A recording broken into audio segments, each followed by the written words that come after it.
안녕하세요. 가천의대 길병원 이비인후과 정주영 교수입니다. 저는 가천의대 길병원 이비인후과에서 비염과 축농증, 부비동염 환자를 주로 진료하고 수술하는 역할을 하고 있습니다. 오늘은 여러분들이 많이 궁금해하시는 알레르기 비염이 과연 완치가 가능한지 그런 관련된 내용에 대해서 말씀드리도록 하겠습니다. 코로나 바이러스로 인해서 너무너무 답답하고 요즘 계절은 또 너무 좋고 외부로 나가고 싶은 분이 많이 계실 텐데요. 저도 여행이 취미여서 산으로 들러 너무 나가고 싶지만 요즘 같은 시기에 나갈 수 없다고 불편함을 호소하시면서 병원에 오시는 분들이 많이 계십니다. 야외만 나가면 이렇게 재채기가 발생해서 콧물 줄줄, 눈물 줄줄, 재채기로 인해서 괴로워하시는 분들이 있는데 이런 분들이 바로 알레르기 비염 환자이신 거죠. 우리나라에서 걸어 다니는 사람에서 3분의 1은 알레르기 비염 환자로 알려져 있고요. 이비인후과에 오시는 모든 환자분들은 본인이 비염이 있다고 생각하세요. 그래서 오늘 비염과 그 치료에 대해서 다시 한번 말씀드리도록 하겠습니다. 조만간에 뉴스에 뜰 화면인데요. 환절기만 되면 불청객 비염이 급증했다. 이런 기사가 자주 나옵니다. 특히 결과에서 보여주듯이 9세 이하 소아에서도 많이 환자가 발생하게 되고요. 특히 9월 이후에 3배 이상 환자가 증가되는 것으로 보고되고 있습니다. 알레르기 비염 월별로 증상 발현율을 조사한 결과에 따르면 이것은 15세 이하 청소년, 소아 청소년만 대상으로 한 연구이긴 한데요. 봄철에도 매우 흔하게 발생하긴 하지만 가을에 특히 9월, 10월에 많은 환자가 발생하는 것으로 되어 있고요. 요즘 외래에 특히나 콧물과 코막힘으로 많은 환자분들이 오고 계신데요. 과연 이 알레르기 비염을 고칠 수 있는지 오늘 제가 말씀드리고자 합니다. 비염이라는 건 좀 전에 말씀드린 것처럼 환자분들이 오시면 본인은 다 비염이 있다고 말씀하세요. 근데 그렇게 생각하실 수 있는 게 비염이라는 거는 코 안에 비점막에 염증이 있고 콧물 재채기, 가려움, 코막힘 이런 증상이 생기면 비염이라고 할 수 있죠. 하지만 비염 종류에도 굉장히 여러 가지가 있고요. 코가 막힌다고 해서 다 비염은 아닙니다. 그럼 알레르기 비염의 주된 증상은 어떤 걸까요? 재채기, 콧물, 가려움, 코막힘. 실제로 이렇게 코가 빨개져서 오시는 분들도 많이 계세요. 비염이 얼마나 괴로운 질병인지는 저는 확실히 알고 있습니다. 이 아기 사진을 보시면 코막힘, 재채기, 콧물 이외에도 머리도 아프고 코막힘으로 인해서 피로해지고요. 목도 매우 아프게 됩니다. 4가지 주요 증상은 콧물, 코막힘, 가려움, 재채기예요. 그럼 이런 증상이 있으면 내가 과연 알레르기 비염이 있는 것인가 매우 궁금하실 수 있죠. 이외에 코막힘으로 인해서 두통도 많이 생기고 특히 소아 환자의 경우에는 점막이 약해지기 때문에 코피가 굉장히 많이 날 수 있고요. 목 뒤로 콧물이 넘어가서 목에 자꾸 걸리는 증상으로 아기들이 재채기를 많이 하고 킁킁거리게 되는데 어머니들이 걱정하시는 것 중에 하나는 또 이 아이가 틱 장애가 있는 것인지 알레르기 비염인지도 매우 궁금해 하십니다.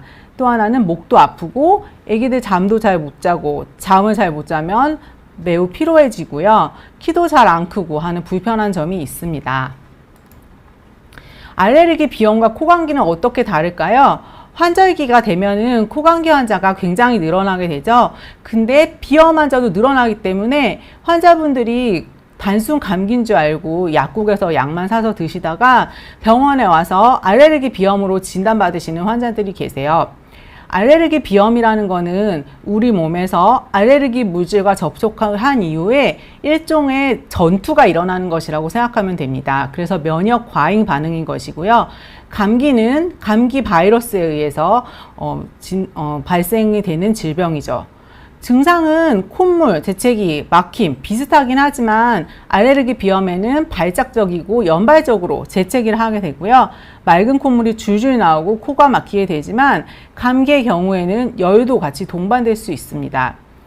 알레르기 비염은 맑은 콧물이 나오는 것이 가장 흔한 증상이고 감기의 경우에는 처음에는 다들 말씀하시지만 하얀 코가 나오다가 나중에 지나면 누런 코가 나올 수 있습니다. 또 다른 증상은 알레르기 비염이 있게 되면 코만 막히고 콧물만 나는 것이 아니라 입천장도 가렵고 눈도 가렵고 목도 가렵고요. 눈도 빨갛게 결막염 증상 등이 나타날 수 있고요. 감기의 경우에는 두통이나 신체 근육통이 동반될 수 있죠. 특히 그래서 요즘 코로나 바이러스와 감기가 또 구별이 되지 않는 시기가 됐습니다. 알레르기 비염은 전염은 되지 않지만 감기는 전염될 수 있고, 감기는 2주 이내에 약을 먹든 안 먹든 호전이 되는 것이 보통의 소견이고, 알레르기 비염의 경우에는 만성적으로 특히 계절에 따라서 계속 반복되는 경향을 보입니다. 비경으로 보면은, 비경이라는 거는 이비인후과 가보면 해보셨을 거예요. 콧구멍 벌리는 기구를 얘기하는데요. 점막이 창백하고 콧물이 보이기 때문에 이비인후과 의사가 보면은 이것이 감기인지 알레르기 비염인지 구분이 가능합니다. 가장 중요한 거는 특히 성장기 어린이들에게 알레르기 비염을 방치하게 되면은 집중력 부족과 성장 부진, 얼굴 기형 등이 발생할 수 있습니다. 유발인자로는 어떤 것이 있는지 알고 계신지 제가 다시 한번 설명드릴게요. 나이와 가족력이 중요하고요. 항원, 어떤 물질이 알레르기를 일으키느냐, 이것을 알고 계셔야 되고, 또 인종과 사회계층, 그 다음에 호흡기 감염에 따라서 악화되게 됩니다.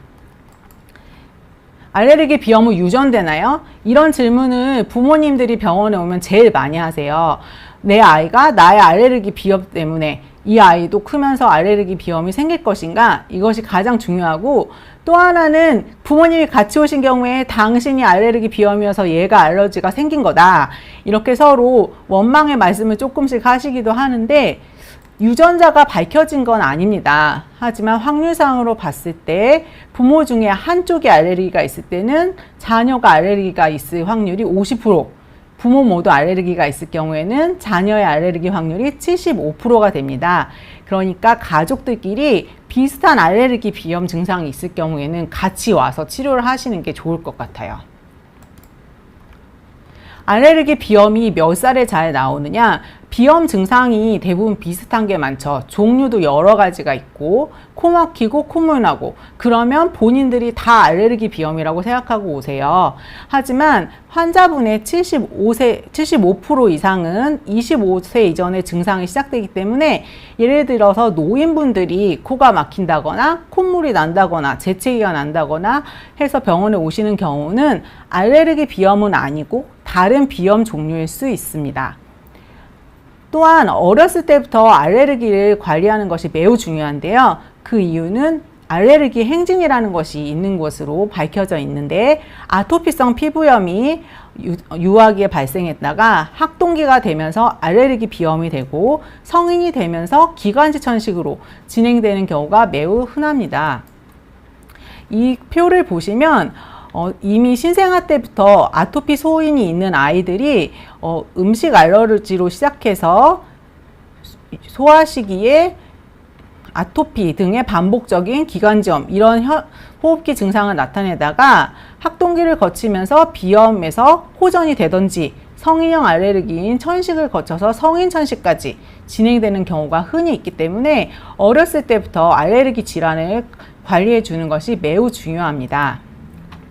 알레르기 비염이 유발되는 과정은요, 알레르기 항원 물질이 들어오게 되면 비림프구가 반응을 하게 되는데, 비림프구라는 것이 형질세포로 바뀌게 되면서 항체를 만들어내고, 알러지 성향이 있으신 분들은 그 항체가 비만세포에 붙게 됩니다.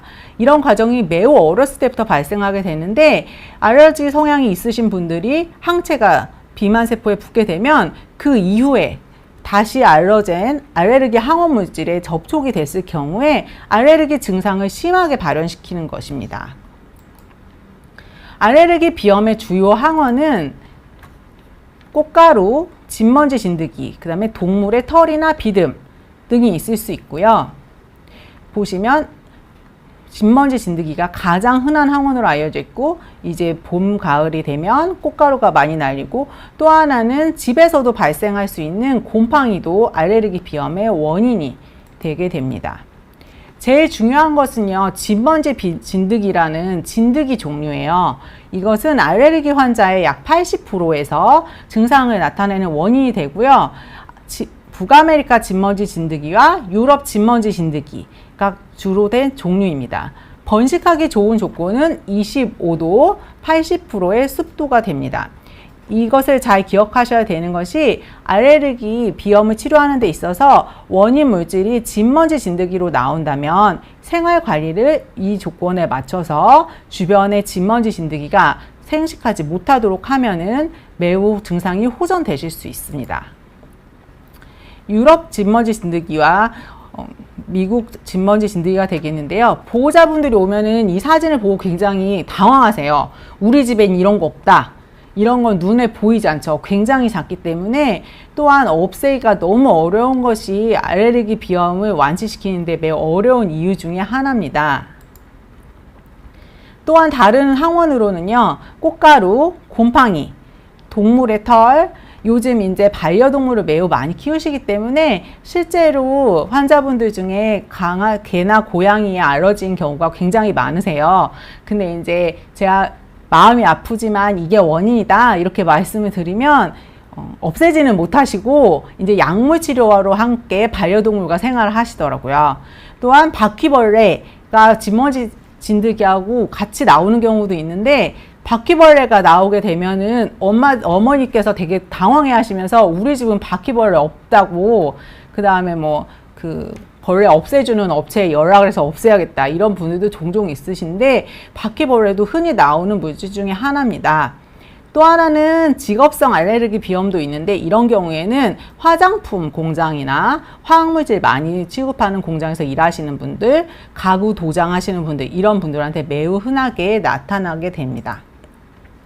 그 밖에 유발 원인으로는 담배 연기가 매우 알레르기 비염 증상을 악화시키는 원인으로 돼 있어요. 이게 안 좋다는 얘기를 들으시면 어머니들이 또 아빠를 되게 원망하시면서 당신이 담배 끊어야 된다 이런 말씀 많이 하시는데 실제로 악화시키는 원인이 맞고요. 뒤에서 다시 말씀드리겠지만 황사나 미세먼지 매우 심각합니다. 또한 찬바람이나 스프레이의 자극적인 냄새, 운동을 심하게 해서 운동을 하셔서 체온의 변화가 나타났을 경우, 감기 걸렸을 경우, 이런 경우에 알레르기를 더 유발시키고 악화시키는 인자가 되죠. 알레르기 비염의 환자는 어떤 소견을 보일 것인가? 실제로 코 안에는 비중격이라고 오른쪽 비강과 왼쪽 비강을 가로지르는 경막이 있습니다. 그리고 이 위에 더 올라가면 상비각계가 있고 중비각계, 하비각계라는 특히 흔히 말하는 콧살이라는 조직이 있고요. 정상 구조에서는 이 빈틈으로 숨을 다 쉴 수 있는 거예요. 근데 비염이 되게 되면 하비각계가 특히 커져서 콧구멍 안을 막게 되면서 코막힘이나 두통을 매우 심하게 유발시킬 수 있습니다. 주로 소견으로는 이비인후과 의사는 보면 다 알 수 있어요. 창백한 비점막, 그다음에 많이 부어있고 맑은 콧물, 그다음에 이런 증상들을 보일 수 있는데요. 사진으로 보여드리면 이쪽은 정상 점막이라서 공기가 통할 수 있는 틈이 보이고요. 이쪽의 경우에는 비정상으로 점막이 부어있기 때문에 숨을 쉴 수 있는 공간이 매우 좁아져 있는 것입니다. 실제로 비중격과 하비각계의 관계에 있어서 볼 때 하비각계가 굉장히 크게 부어 있어서 이런 환자의 경우에는 거의 코로 숨을 쉴 수가 없는 상황인 거죠. 아기들 얼굴을 보게 되면은 알레르기 빛이라는 또 전형적인 증상이 나타나게 되는데요. 알레르기 빛이라는 것은 뭐냐면 혈관이 충혈되게 되면서 눈 아래쪽 점막이 피부가 매우 얇기 때문에 아기들이 며칠 밤 샌 사람처럼 다크서클이 심하게 보이는 경우가 있습니다. 눈밑이 퍼렇게 보이게 돼요. 그렇게 되면 가끔 어머니들이 아기들을 데리고 병원으로 오시는데 친구 엄마가 아이 얼굴을 보더니 얘 다크서클이 너무 심하니까 알레르기 비염 있는 것 같다고 이비인후과 가라고 해서 오시는 경우가 있고요. 알레르기 경례라는 건 방송을 보시는 분들이 코를 한 번씩 이렇게 올려보시면 콧구멍을 위로 올리게 되면은 숨을 쉬기가 더 편하게 되거든요. 그래서 습관적으로 경례를 하는 것처럼 손을 올려서 코를 올려서 숨을 쉬게 하는 경우가 많이 있습니다. 그렇게 되면 그 이후에 여기 알레르기 주름이 발생하게 됩니다. 애기들의 경우에 코를 찡긋찡긋하고 눈을 찡긋찡긋하는 경우가 많아요. 이런 경우는 이제 코도 간지럽고 눈도 간지럽기 때문에 이런 표정을 짓게 되고요. 코가 계속 막히게 되면 구호흡을 심하게 하게 되기 때문에 약간 입을 해 벌리고 있는 표정을 자주 짓고 그 호흡으로 약간 똘똘하지 못한 표정을 짓고 있는 아기들이 가끔 있습니다. 하지만 여기서 주의하실 점은 코가 막힌다고 해서 모두 비염은 아닙니다. 코가 막힐 수 있는 질환은 굉장히 여러 가지가 있는데요. 대표적인 걸로 말씀을 드리면 이쪽이 좌측, 이쪽이 우측, 아니 좌측, 이쪽이 우측 비강내가 되겠는데 코 가운데에 우측 비강과 좌측 비강을 분리하는 비중격이 휘어져 있어서 밖으로 튀어나와 있는 경우, 이런 경우에는 숨 쉴 수 있는 공간이 좁기 때문에 코가 막히는 것이 발생이 하게 되고요. 이런 경우에는 알레르기 비염과는 다르게 비중격 교정술이라고 하는 숨을 쉴 수 있는 공간을 넓혀주는 수술을 하게 됩니다. 두 번째로 또 흔한 경우는 이제 부비동염이라고 해서 축농증과 같이 발생하게 되는 경우인데 물혹이 있는 경우도 코막힘을 유발할 수 있기 때문에 내가 가지고 있는 코막힘과 콧물 증상이 알레르기 비염 때문인지는 이비인후과에 가서 반드시 검진을 받아보시는 것이 좋아요. 알레르기 비염의 진단 방법에 대해서 말씀드릴게요. 우선은 의사가 환자의 증상과 신체 검진, 과거력 이런 것을 체크하는 것이 중요하고요. 어떤 물질이 알레르기를 일으키는 항원인지를 알아보는 것이 중요합니다. 가장 확진을 위한 중요한 검사는 이런 검사예요. 이거는 등이고 이것은 팔인데 등이랑 팔에 알레르기 유발 검사를 하는 거예요. 그래서 피부 반응 검사를 해서 어떤 물질이 반응을 일으키는지를 봐서 항원을 확실하게 확진하고 치료를 하게 되고요. 혈액 검사도 같이 진행하게 됩니다. 알레르기 비염 치료가 가장 궁금하실 거예요. 진짜 완치가 되는가? 다들 재발한다던데 그것에 대해서 말씀을 드리면 알레르기 비염 완치가 안 된다던데요. 이런 환자분들이 굉장히 많으세요. 아닙니다. 알레르기 비염도 완치가 가능합니다. 하지만 금방 되는 건 아니에요. 시간이 많이 걸립니다. 비염 완치는 면역 치료로만 가능해요. 면역 치료가 어떤 것인지는 뒤에서 다시 한번 말씀드리겠습니다. 알레르기 비염의 일반적인 치료는 회피요법, 약물 치료, 사진에서 보이는 것처럼 먹는 약과 뿌리는 약이 있고요. 수술적인 치료도 가능합니다. 또 하나는 마지막으로 완치를 목적으로 하는 면역 치료입니다. 항원 회피요법이라는 건 뭐냐면 환자가 과민한 항원에 대해서 노출을 줄이거나 접촉하지 않도록 회피하는 방법을 말씀드리는 건데요.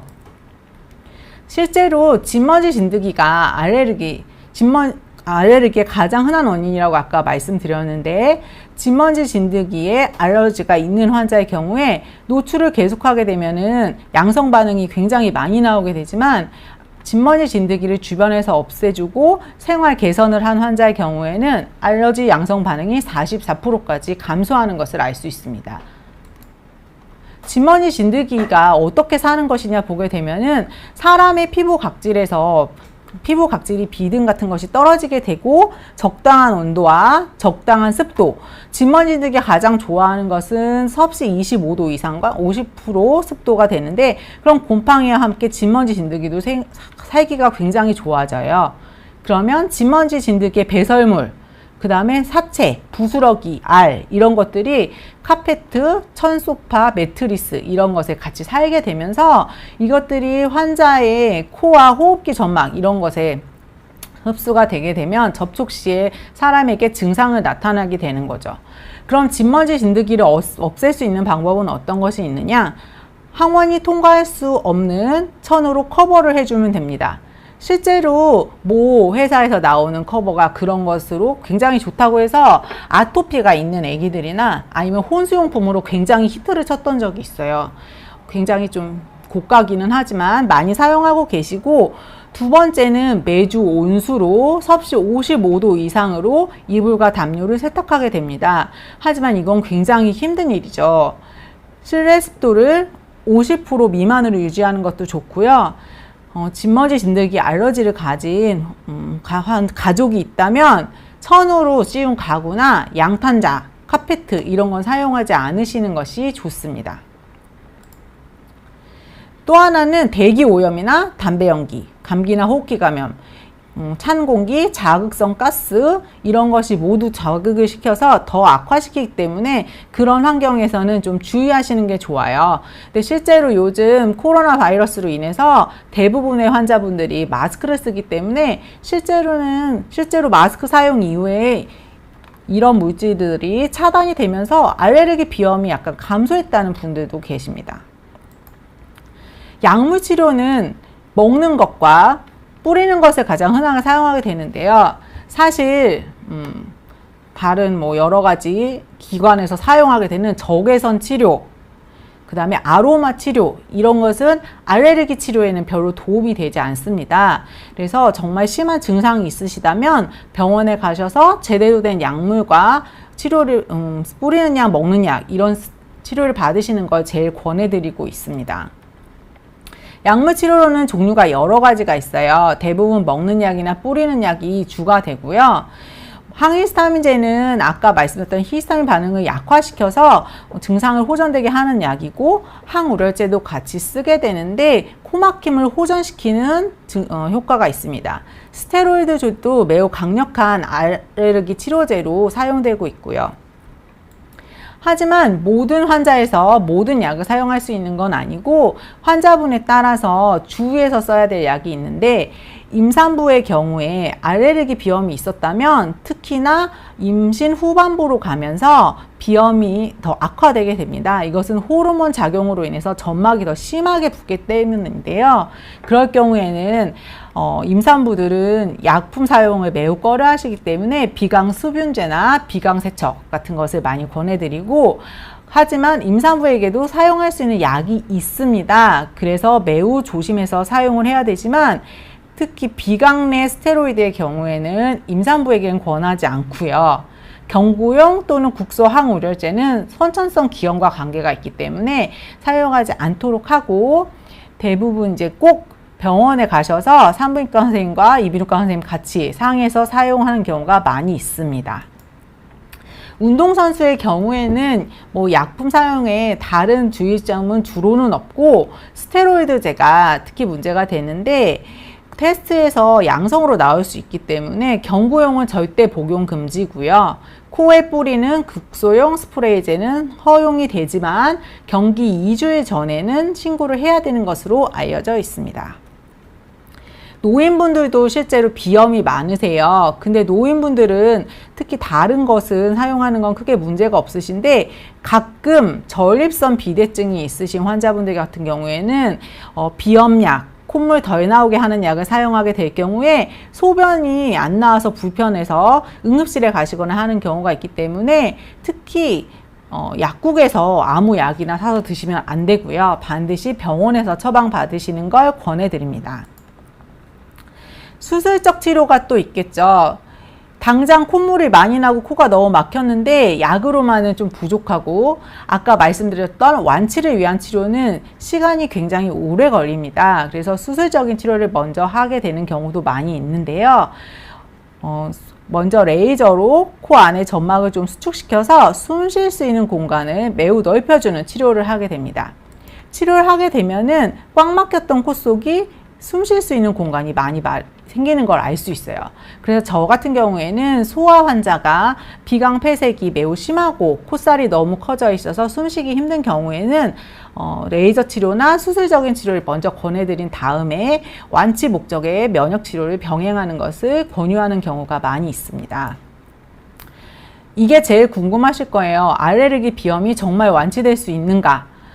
면역 치료라는 것이 유일한 알레르기 완치법입니다. 알레르기 면역 치료라는 거는 알레르기라는 것 자체가 우리 몸에서 일종의 방어작용, 면역작용이 일어나는 것인데 항원이 들어오게 되면 우리 몸이 이것이 몸에 해로운 것이구나 라고 생각하고 싸우게 되는 반응입니다. 그렇게 되면 진먼지, 진드기 등은 사실 사람에게 크게 해로운 그런 증상을 많이 일으키진 않기 때문에 저농도에서 고농도까지 진먼지, 진드기 등등의 항원에서 추출한 단백질 물질을 2년 정도의 긴 시간 동안 서서히 투여하게 되면은 나중에는 그 물질을 접촉하게 되더라도 우리 몸에서 면역 반응이 일어나지 않기 때문에 완치가 가능하고요.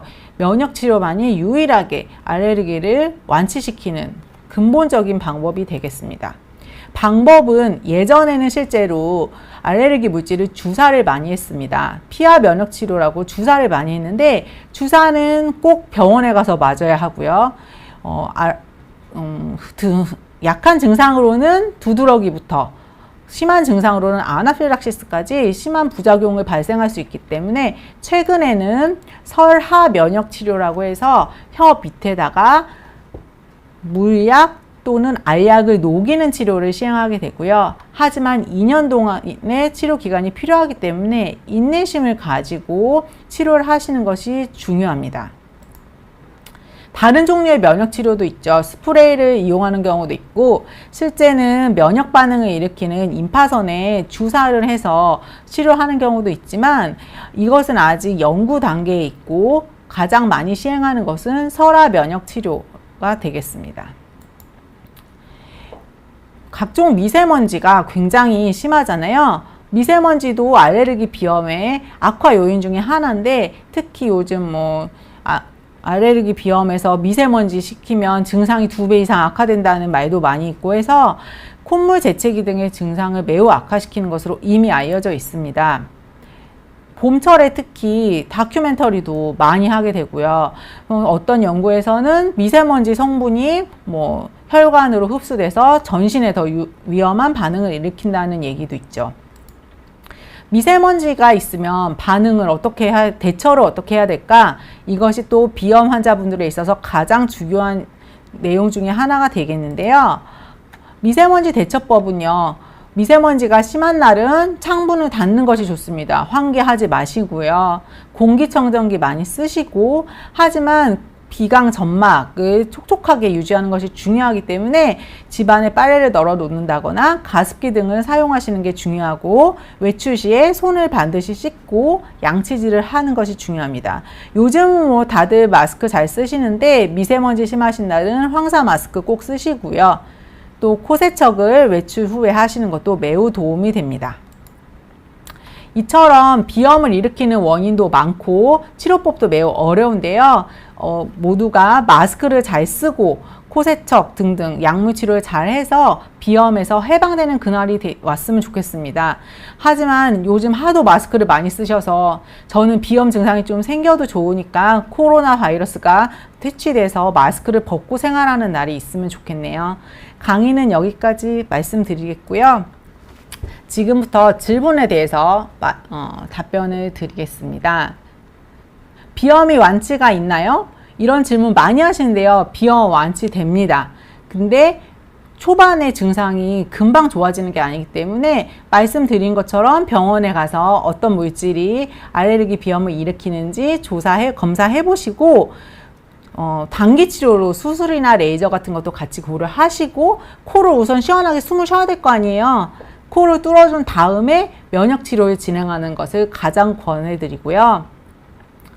알레르기 비염이 계절성인데 요맘때 가장 심하다. 네, 맞습니다. 9월, 10월이 제일 심하고요. 이미 제 외래에 많은 환자들이 오고 계세요. 갑자기 비염 환자가 많이 오는 계절이 됐죠. 눈도 같이 가려우세요. 알레르기 비염 중에 증상 중에 하나가 눈이 매우 가렵고 정말 힘드신 분들은 눈이 빨갛게 충혈되고 눈물도 줄줄 나신다는 분들이 있는데요. 우선은 약물 치료를 먼저 해보시고요. 코 증상이 좋아지면 눈 증상도 많이 좋아지세요. 근데 코에 뿌리는 스프레이가 있는 것처럼 눈에도 넣는 알레르기 안약이 있으니까 그걸 써보시고 나는 도저히 계속 이렇게는 못 살겠다 이러신 분들은 레이저 치료도 같이 권해드립니다. 코에 알레르기 증상 안 나타나면 눈 증상도 매우 호전되실 거예요.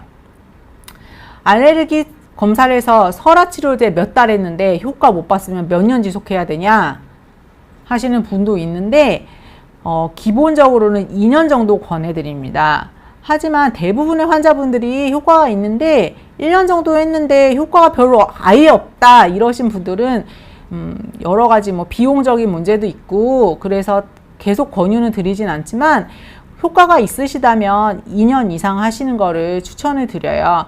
요즘은 특히 이제 환자분들이 특히 아기들 많이 하시는데 아기들은 평생이 길잖아요. 근데 2년 정도는 감수하고 하시는 게 평생 편안하게 지내시는 좋은 방법이 됩니다. 코점막이 간지럽고 배우자분께서 잘 때 코를 판다고 하셨다. 코를 좀 촉촉하게 한다고 하면 낫죠. 낫습니다. 가습기 사용하시는데요. 예전에 또 가습기 살균제 때문에 비염이 있고 코가 안 좋으신 분들이 가습기 살균제 문제 이후에 잘 가습기를 사용을 안 하세요. 가습기 세척하는 게 너무 힘들고 그런 건 저도 잘 알고 있습니다. 하지만 코의 점막이 방어 역할을 잘 하려면 가습기를 트신다든지 아니면 빨래를 널어 놓으신다든지 아니면 어른이시라면 코세척이 얼마든지 가능하거든요. 코세척 가능하시면 같이 하시는 게 제일 좋고요. 약국이나 이런 데 보면은 그냥 스테로이드 스프레이 말고 휴대가 가능하신 비강 수분제가 있어요. 그걸 가지고 다니시면서 뭐 핸드백이나 이런 데서 좀 뿌리시는 것도 매우 도움이 됩니다. 근데 제가 봐서는 코점막이 간지럽고 주무실 때 코를 판다고 하시면 코가 막혀 있는 거예요. 이비인후과 한번 가셔서 검사 받으시고 코 안의 상태를 확인해 보시는 게 제일 좋을 것 같습니다. 알레르기 비염하고 결막염이 심한데 레이저 비용. 레이저는요, 종류가 굉장히 여러 가지예요. 그래서 단정적으로 얼마다 이렇게 말씀드릴 수는 없는데 확실하게 말씀드릴 수 있는 건 알레르기 비염으로 계속 괴로워하시는 것보다는 치료하시는 게 쉽게 말하면 훨씬 싸게 먹혀요. 치료 받으시는 게 좋습니다. 알레르기 레이저 치료 효과는 얼마나 가냐고 물어보시면 계속 괜찮으신 분들도 있는데 짧게 가시는 분들은 2, 3년 효과 있으신 분들도 있거든요. 근데 레이저 치료를 하시는 게 전신 마취도 아니고 입원을 꼭 하셔야 되는 것도 아니고 외래 수술로도 가능하세요. 외래 시술로 가능하세요. 그러면 양쪽 알레르기 레이저 치료를 하시는데 걸리는 시간은 5분에서 10분 정도인데 그 정도 불편하게 하시고 계속 편안하게 지내시는 게 제일 좋습니다.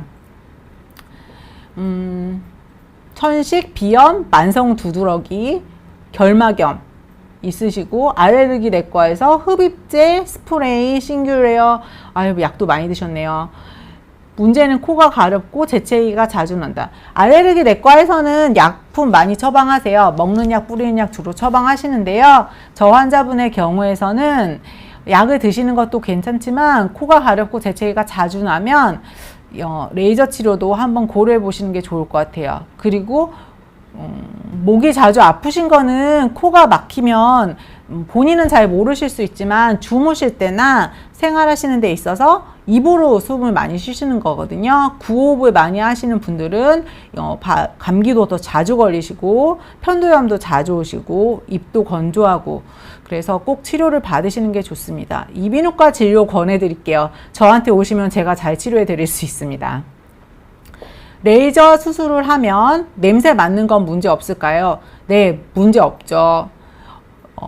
후각세포는요, 코의 가장 위쪽에 있는 콧살, 상비갑계라고 하는데요. 그쪽 부분에 있어요. 근데 레이저 치료는 코에서 가장 큰 부피를 차지하는 하비갑계라고 맨 앞쪽 아래쪽에 있는 콧살에 레이저 수술을 시행하게 되기 때문에 후각신경 기능하고는 아무 관계가 없습니다. 물론 수술을 하시고 나면 초반에 코가 막히셔서 냄새를 못 맡으실 수는 있는데요. 코가 다 뚫리고 레이저 치료한 상처가 다 완치되시면 냄새 맡는 거에 아무 문제가 없고요. 오히려 코가 더 뚫리게 되시기 때문에 냄새를 더 잘 맡으실 수 있을 거예요.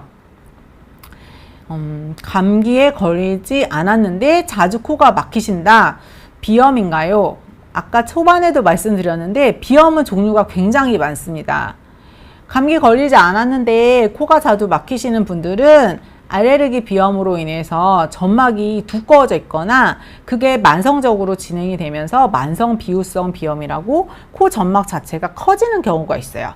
코살 자체가 커지면 코가 막히게 되죠. 공기가 통할 수 있는 틈이 없기 때문에. 근데 그런 분들도 온도 차이에 따라서 더 심해지실 수 있고요. 예방법은 코 세척하시고 스프레이 쓰면 좀 나아지시긴 하는데 심하실 때는 먹는 약 쓰시는 거를 추천드립니다. 레이저 수술 잘하는 병원 부탁드려요. 네. 제 생각에는요, 정상적인 이비인후과 전문의를 딴 선생님이 계신 병원이라면 레이저 치료는 다 비교적 간단한 시술이기 때문에 다 잘 하세요. 레이저 치료는 뭐 그렇게 위험하지도 않고 어렵지도 않고 환자분이 전신마취 하실 시술도 아니기 때문에 우선은 주변에 이비인후과 한번 가보시고 그쪽에서 치료를 안 하신다 하면은 근처 대학병원 가시는 걸 추천드립니다. 비염 때문인지 코가 삐뚤어져 있습니다. 네, 코가 삐뚤어지셨다는 거는 외관상에 말씀하시는 건지 내부를 말씀하시는 건지는 제가 잘 모르겠지만 비염이 심해서 콧살이 커지고 하면서 성장 과정에서 아까 말씀드린 비중격 망곡증이 발생하시는 경우가 있어요. 코 가운데 오른쪽 왼쪽을 구분하는 중격이 휘어지는 경우에 외관상의 외비 변형도 발생해서 코가 삐뚤어져 있는 경우도 있고요. 비염이 심해서 콧살이 커지면 어렸을 때부터 뼈 성장을 하면서 코 안쪽도 좌우에 비대칭이 발생할 수 있습니다. 레이저 수술 어린 아이 가능한가요? 3세 아이에서는 사실 레이저 수술까지 시행할 만한 질환이 잘 없고요. 그 정도 애기들은 3세면 4세 미만에서도 사용할 수 있는 코 스프레이나 먹는 약을 잠깐 쓰시고, 수술은요, 레이저는 너무 심하면 증상 있는 경우에는 초등학교 때부터도 가능합니다. 그때쯤에 고려를 해보시는 게 좋을 것 같아요. 비중격 망곡증도 유전인가요? 유전이라고 할 수는 없고요. 10명 중에 3명 정도는 비중격 망곡증이 있는 경우가 많이 있는데요. 본인이 답답하지 않고 잘 모르셨다가 어느 날 감기 걸린다든가 이후로 증상이 발생해서 오시는 경우가 많아요. 근데 유전은 아닙니다. 부모님 중에 한 분이 그거 수술하셨다고 해서 아기들이 그걸 수술하게 되는 건 아니니까 미리 걱정하실 필요는 없어요. 외관상도 그렇고 특히 한쪽이 호흡하기 힘들어요. 이러신 경우에는 이제 비중격 망곡증하고 비염 같은 것이 같이 발생이 있는 경우가 제일 많은데 수술을 받으시는 게 제일 좋고요. 비중격이라는 거는 연골뼈랑 뼈로 구성이 돼 있고 외관상에도 외비도 바깥코도 뼈로 구성이 돼 있죠.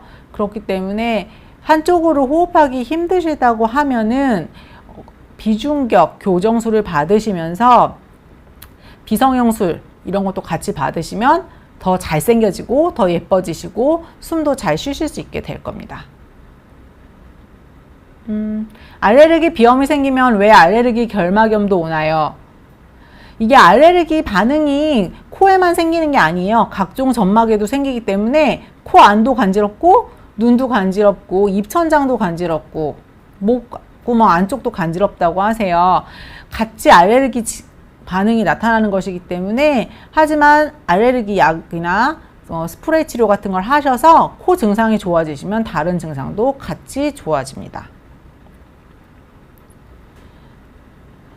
알레르기, 눈이 가려워서 이비인후과 갔더니 알레르기라고 하고 안약을 줬는데 완치는 불가능이라는데 치료 방법이 없을까요? 알레르기 검사를 먼저 해보셔서 원인이 어떤 건지 알아보는 게 중요하시고요. 코 증상이 호전되면 눈 증상도 같이 좋아지시는 경우가 많아요. 근데 눈 증상 때문에 수술을 하거나 하는 경우는 없기 때문에 주로 안약을 많이 사용하시는 게 사실이긴 합니다. 우선은 병원에 가서 안약 말고 먹는 약도 같이 처방받아서 써보시고요. 알레르기 검사 안 해보셨다면 알레르기 검사 같이 하시는 거 꼭 권해드려요. 만성 알레르기 비염으로 코로 전혀 숨을 쉴 수가 없고 비강 안에 농이 꽉 차 있습니다. 코세척이나 약물도 전혀 효과가 없습니다. 수술 말고는 방법 없나요? 수술하시는 게 제일 맞죠. 비강 안에 농이 꽉 차 있다는 거는 알레르기 비염은 아닌 것 같고요. 농이 꽉 차 있다는 거는 부비동염이 이미 있으시다는 건데, 그러면은 약물 치료를 안 되시면 수술을 하시는 게 좋아요. 덜 인베이시브한 방법 없냐고 물어보셨는데, 우선은 약물 치료, 코 세척 하시고 안 되면 수술하시는데, 수술해도 녹이 쌓이는 게 아니고요. 부비동염 수술 제가 많이 하는데, 부비동염 수술, 축농증 수술이라는 거는 코 안에 막혀 있는 구조를 다 뚫어주고, 그 다음에 환기도 잘 되고 콧물이 배출이 잘 되게 해주는 거예요. 그러니까 수술을 하고 구멍을 잘 뚫어 놓으면 농이 또 쌓이면 그때마다 수술하는 건 아니고, 본인이 환자분이 코 세척하고 하는 것이 안쪽까지 잘 될 수 있게 해주시는 거기 때문에 수술을 먼저 하시는 걸 권해드려요. 그리고 이제 관리가 매우 중요하긴 합니다. 이비인후과 병원에 오시면 부비동염이나 축농증 때문에 오시는 분들이 굉장히 많죠. 축농증이라는 게 농이 쌓여있다는 얘기인데, 그게 이제 요즘은 부비동의 염증이라 해서 부비동염이라고 해요. 수술을 한 후에 관리를 잘 하시면 재발 안 하고 지내시는 분들이 매우 많기 때문에 우선은 너무 힘드시면 수술하시는 거를 권해드립니다. 만성 비염도 수술이 필요합니까? 하는 질문을 주셨는데요. 만성 비염도 종류가 여러 가지인데, 숨을 쉬기가 힘드시고, 그 다음에 이제 머리도 아프고 두통이나 목감기 이런 걸 자주 유발하시는 경우라면 수술을 하시고 재발하지 않게 관리를 잘 하시면 편안하게 지내실 수 있어요. 비염 수술만 하신다고 하면은 꼭 전신마취 안 하셔도 되고요. 생각보다 그렇게 많이 아프지 않거든요. 사실 부비동염 수술은 좀 많이 아프세요. 근데 비염 수술은 그냥 입원하시고 퇴원하시면 별로 아프지 않게 잘 지내실 수 있습니다. 코 세척 시에 식염수를 집에서 끓여 사용하는데 0.9% 맞추기가 어려운데, 높은 것과 낮은 것 다 별로 좋지 않습니다. 농도는 0.9%가 맞아요. 그래서 생리식염수 사서 많이 쓰셨는데, 환자분들이 생리식염수가 너무 부피가 크니까 수술하시고 나서, 아니면 비염 있으신 분들이 약국에 가서 한 박스씩 사서 오신다고 하더라고요. 근데 요즘은요, 소금같이 가루로 많이 만들어져 있습니다. 그냥 가루에 집에 있는 물에 타서 쓰시는 거 제일 권해드려요. 하지만 0.9%보다 높은 거는 자극이 코에 심하게 돼서 굉장히 아프실 수 있어요. 그냥 0.9%가 맞습니다. 약물 알레르기 약물 간 기능이 나빠질 수 있습니까? 아니요. 별로 그렇진 않습니다. 저희가 쓰는 알레르기 약은요, 물론 신장투석을 하신다거나 간 기능이 안 좋으신 분들한테는 주의해서 쓰는 약물이 있어요. 특정 성분의 약이 더 안 좋을 수 있기 때문에 처방하는 약 종류가 따로 있긴 한데, 일반인들의 경우에 건강하신 분들은 알레르기 약을 365일 드신다고 해서 간 기능이 저하되는 경우는 거의 없다고 보시는 게 맞아요. 알레르기 레이저 수술 후의 회복 기간은 보통은 3주, 3-4주면은 점막이 다 정상으로 회복되기 때문에 괜찮으세요. 그렇게 어렵지 않고 입원 안 하셔도 할 수 있는 것도 있고요. 3-4주 뒤에 회복되니까 그 정도면은 제 생각에는 충분히 하실 만한 가치가 있다고 생각됩니다. 어떤 분이 되게 안타까운 질문 올려주셨는데요. 검사 다 하셨는데 원인 불명 알레르기 비염이라고 나오셨다고. 원인을 밝혀지지 않으면 면역 치료를 시행할 수가 없죠. 특정 물질이 정해지지 않기 때문에. 하지만 요즘은 바이오로직스라고 해서 새로운 약이 생기기는 생겼어요. 근데 아직은 알레르기 비염 환자에서는 급여 보험 처방이 안 되기 때문에 아직 거기까지 시행하지 않았고요. 원인 불명 알레르기 비염이라는 거는 사실 잘 없기는 한데, 좀 대학병원이나 다시 한번 진료 받아보시는 거 권해드릴게요. 아까 알레르기 약에서 간 기능 나빠질 수 있냐고 하신 분 감마 GTP 수치 높다고 하셨는데 크게 상관없으실 것 같습니다. 약 중에 하루에 한 번 먹는 약이 있거든요. 그 정도만 드시면 크게 문제 없으실 거예요. 비염이 있으면 갈색 가래가 나오는 건가요? 아니요. 비염도 종류가 여러 가지인데 알레르기 비염이면 갈색 가래 안 나오시고요. 갈색 가래가 나오시는 경우는 부비동염이 있는 경우가 많이 있는데요. 심한 부비동염, 녹색 코 나오는 경우도 있죠. 그 다음에 뭐 곰팡이에 의한 부비동염 이런 거 있으면 갈색 가래 나올 수 있습니다. 근데 코도 안 좋으신데 폐렴 같이 와서 갈색 가래 나오시는 분 계세요. 저 같은 경우에는 오시면 코 진료해보고 별거 없으면 내과 진료도 꼭 같이 권해드립니다. 마지막 질문으로 음식 먹을 때 콧물이 많이 나오는데 어떤 치료가 있나요? 저런 분들은 이제 특히 노인분들에서도 많으시고 음식 먹을 때 휴지 한 통씩 쓰신다는 분 계시거든요. 그런 분들은 처음에는 약을 드립니다. 하는데 약을 드릴 때 뿌리는 약과 먹는 약 드리고요. 매일매일 드셔도 뭐 상관은 없지만 가끔 쓰시라고 하는 경우도 있고 그래도 안 나으시면 레이저 치료 권해드리기도 하고요. 근데 저런 분들 중에 남자 노인분들 좀 조심하셔야 돼요. 약 잘못 드시면 또는 뿌리는 약 잘못 쓰시면 소변이 안 나와서 응급실 가시는 경우 있어서 아무 약이나 드시지 말고 꼭 병원에서 처방 받으시는 걸 권해드려요. 네, 마지막 질문으로 비염으로 고생인데 면역력이 좋아지면 완치 가능한가요? 일반 면역력 말고 알레르기 면역 치료 권해드리고요. 알레르기도 일부 유전됩니다. 네, 여기까지 할게요. 많이 봐주셔서 감사합니다.